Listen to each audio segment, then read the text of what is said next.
For over 400 years, the ruins of Mayan cities remained hidden under the lush vegetation of this tropical jungle.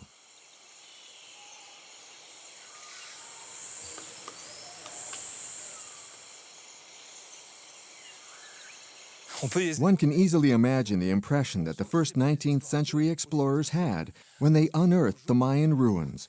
And among them is a fantastic city, a UNESCO heritage site, the great Tikal.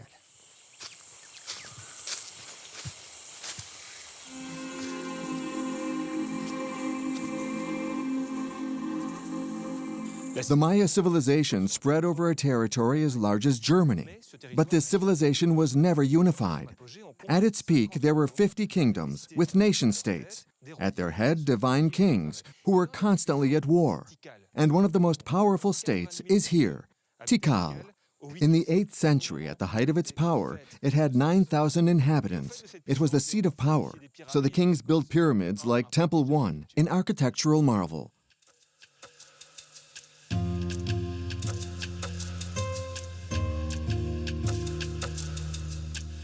From this majestic past, there remains the monumental architecture of the political and religious center of the city.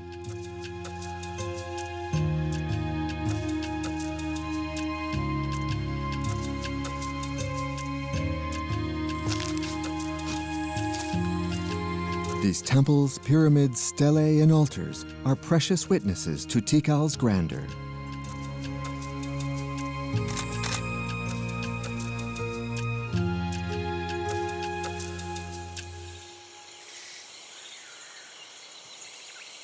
Isolated in the lush vegetation, a complex of buildings has been the subject of a long archaeological investigation.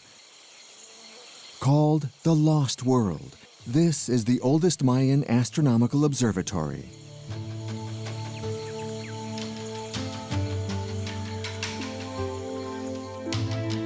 Thanks to excavation data, archaeologists have been able to reconstruct the complex in a 3D model. To the west of a square is a large pyramid, perhaps the observation point of the stars. Facing it, in the east, a platform and 3 temples, behind which the sun rises. The archaeologist Vilma Fialko has studied it for over 30 years to try to understand the meaning. What made you think that this could be an astronomical observatory? When I started my investigation in Tikal and became interested in these architectural complexes, we already knew a lot about a well-preserved example located in the city of Washaktun.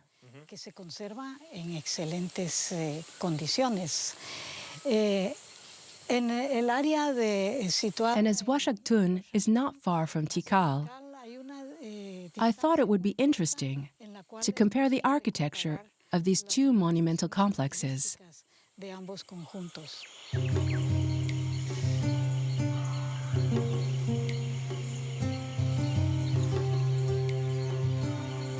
12 miles from Tikal, we find the remains of Washaktun, another Mayan city. In 1925, archaeologists uncovered these buildings oriented in an east-west and north-south manner. Standing atop the observation point, they discover that the 3 temples are perfectly aligned with the positions of the sun at the start of each season.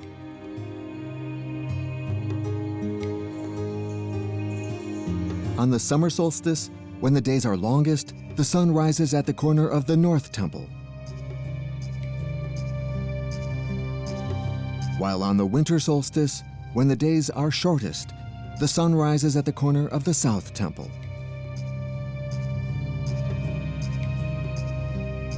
On the equinox, when the length of the day is perfectly equal to the night, sunrise occurs behind the Central Temple. This leads the archaeologists to conclude that this is an astronomical observatory.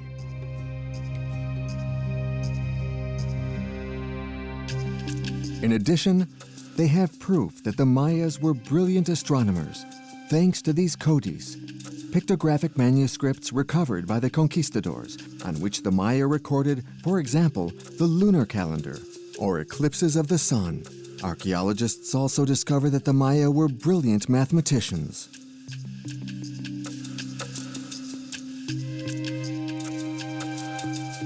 In 2010, northeast of Tikal, in Xultun, they uncover the home of an astronomer. On the walls, very complex astronomical calculation tables. The Maya knew the concepts of zero and infinity. Their deep understanding of mathematics, combined with their observation of the stars, enabled the Maya to become accomplished astronomers long before the Europeans.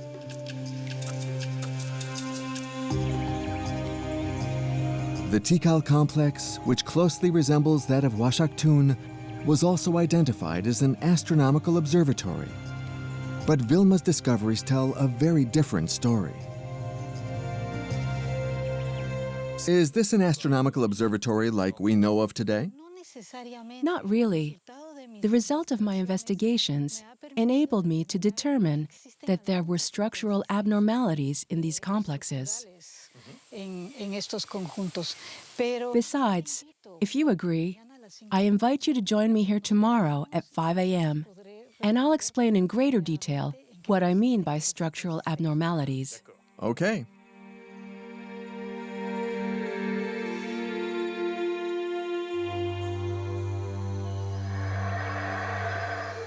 As many Maya did before us over 1,500 years ago, before dawn, Vilma and I climbed to the top of the Great Pyramid. Even with the little bit of light we have. There, we finally arrived. The monkeys are screaming everywhere in the night. They're welcoming us and the sunrise.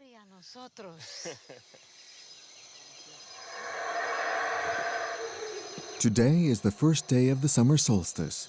The sun should rise just behind the North Temple.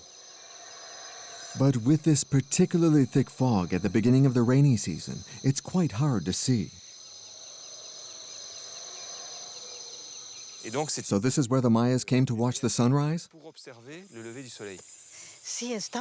Yes, we are at their exact observation point. It's almost 5:30 a.m. and the daylight is breaking.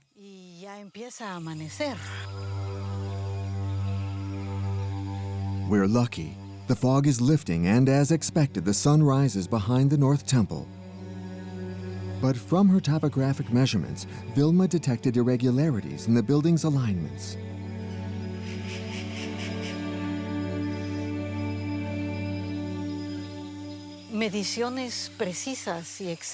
Very precise measurements have allowed us to determine that this architectural complex was not really aligned with astronomical north. In reality, it's shifted by 6 degrees and 45 minutes to the east. Could it not be because the position of the celestial bodies has changed from the time when the Maya built this pyramid? We considered this hypothesis, but remember that the position of the sun during the solstices and equinoxes remained the same for thousands of years. Could we imagine they simply made an error and erected their buildings, orienting them badly?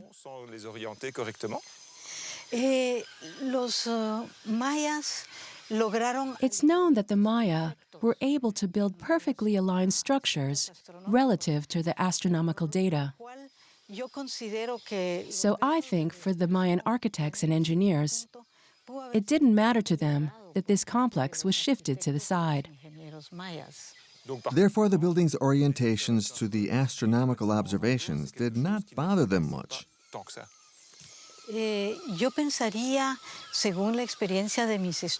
From all the research I've done, I think that this lack of precision was not important to the Mayan architects. This means that this complex had another function. It was not used to precisely observe the solstices and equinoxes. If they were not used for scientific observation of the stars, what was their true function?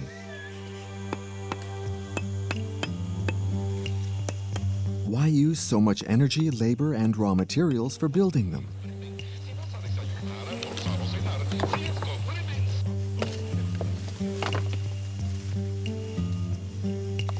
To answer these questions, Vilma searched every corner of the buildings in search of a clue. And it's in front of the Temple of the Equinox, in a pit, that she made a discovery. Remains that she carefully preserves in this archaeological warehouse. Peter, I think it's a casket for a multiple burial. Can you help me move it, please? Of course. Thank you. I want to show you a very important discovery, which was made during excavations at the foot of the stairs of the Temple of the Equinox. We discovered traces of a multiple sacrifice with 17 people, including men, women, and children, who were all apparently stoned to death.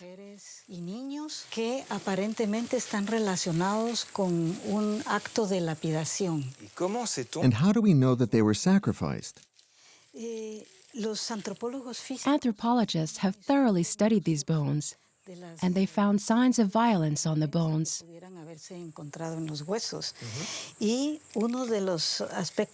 Most important are the marks made from being struck. You can see here. They indicate that these individuals received the impacts of stones or that they were struck with objects during a sacrifice.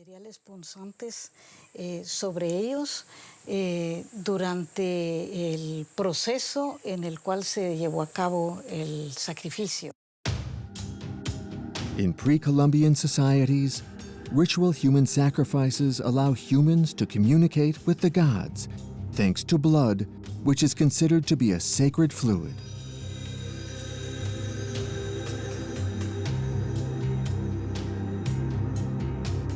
In Mayan culture, members of the ruling elite even indulged in auto-sacrifices. They pierced their tongue or genitals and collected the blood which they offered to the gods or to worshipped ancestors.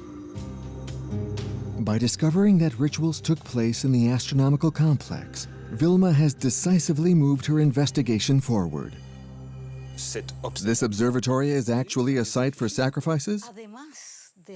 Yes, and it does not stop there. I think these major architectural complexes, like the Lost World, were in fact used as huge decors where they organized religious and public ceremonies. So in Mayan culture, astronomy, religion, and ritual were closely related? Absolutely. There is a very important connection between astronomy, their vision of the cosmos, and religion, of course.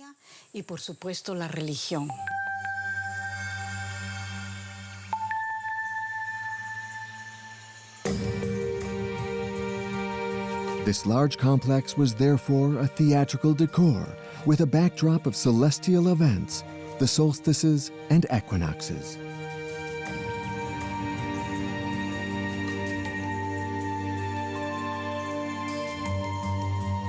But who authorized these spectacular religious ceremonies? And what was their goal?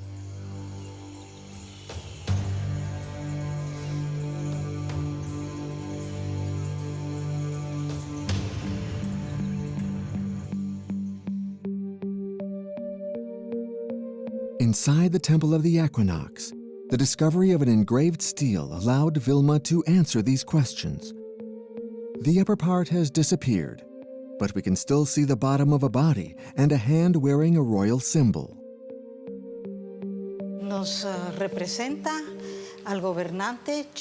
This stele depicts King Chak II. He holds in his hand a flint axe decorated with a jaguar paw.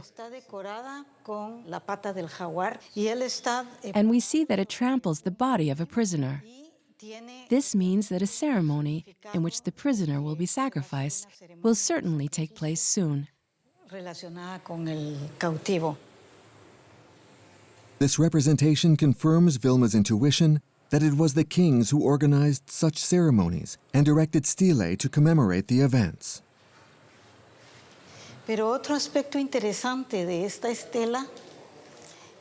What is also interesting about this stele is the text engraved on the other side.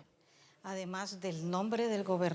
contains the name of the king, but also the date of the sacrifice represented on the other side. This date would fall in about the year 378 AD.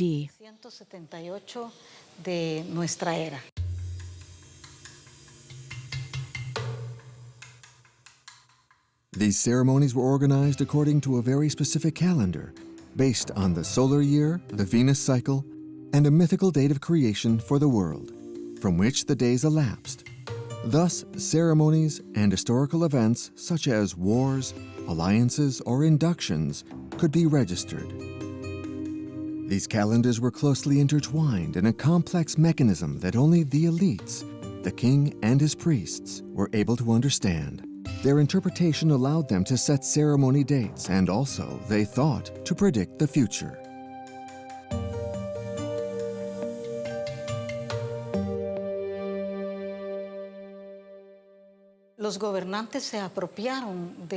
Kings appropriated astronomical knowledge to strengthen their power and their ability to predict the future. Many public ceremonies were meant to coincide with astronomical events, such as eclipses, solstices, or equinoxes.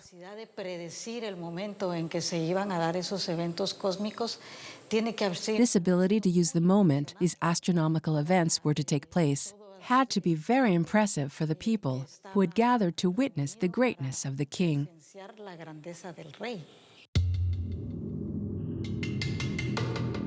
The codex and iconography made it possible to imagine these great public ceremonies. And everything makes sense. The king and his priests at the top of the Great Pyramid, practicing human sacrifice and ritual prediction. The sun of the solstices or equinoxes were called to illuminate the scene, and the people massed in the middle of the square were captivated by such a show. By erecting these monuments, the kings therefore built decors where they could stage their power. And Vilma discovered that the rulers went even further. They transformed the public ceremony complex into mausoleums to keep the memory of their dynasty alive. I want to show you a very special discovery we made here, in the Temple of the Equinox, which is aligned with the Great Pyramid. Only very special people like you, the experts, can enter here. What a privilege.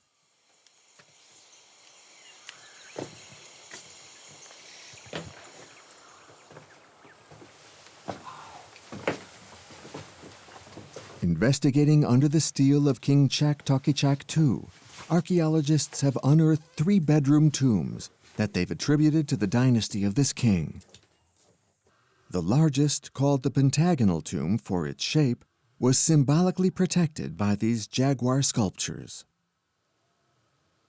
Our study of the tomb's context, its layout and form, has allowed us to understand that these tombs were in fact designed to be reopened regularly. The bones and the offerings were used for rituals such as ancestor worship.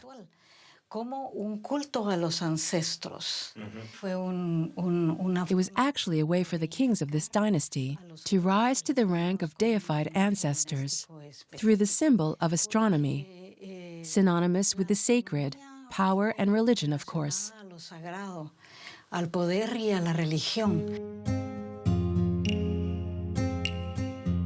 By being buried here, the kings rise to the rank of gods. In this tomb, archaeologists have unearthed several objects which accompany the dead into the afterlife. On this ceramic dish, there are the 3 temples in the complex. Behind the temple of the equinox, the sun rises. And astronomical knowledge, a symbol of power that the deceased king carries even in death. Neither purely scientific nor exclusively religious, these buildings were therefore a political tool instrumentalized by the king to legitimize his power. Vilma discovered that these complexes multiplied. From the 7th century AD, in addition to the Lost World, used to glorify their ancestors, the kings built simplified replicas to their own glory. At Tikal, King Yashnunayin II built a pyramid now restored, which marks the direction of the sunrise. Facing it, its twin, covered by vegetation, marks the sunset. The kings built these twin pyramids for a single ceremony, Katun, a calendar period lasting 20 years. It represents a huge investment in terms of architecture and work. Why were they not content to continue the ceremonies in the Mundo Perdido, for example?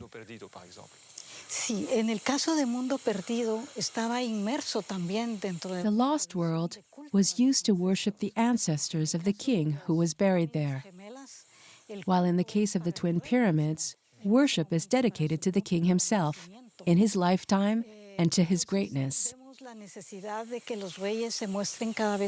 So we see the need for kings to appear even more powerful, more legitimate as the sovereign. From that time, a new practice appears, in which each king tries to outdo his predecessor by spending even greater energy to build a complex to his glory.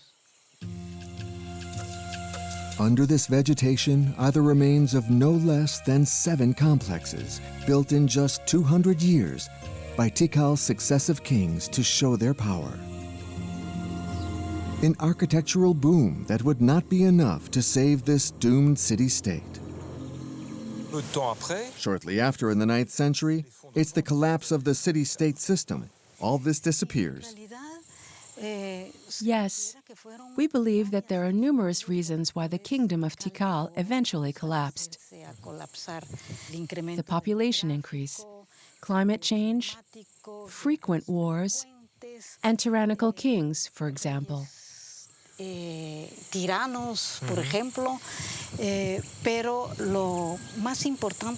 the most important of all, and all the archaeologists agree, is that the political system, in which the kings tried to impose their power through excessive pomp and ceremonies, ended up no longer convincing the population, and it disappeared.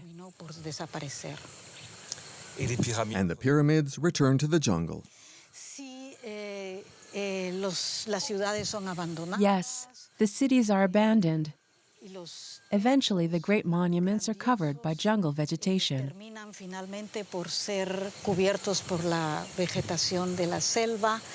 All this for centuries, before being rediscovered and restored as witnesses to their greatness.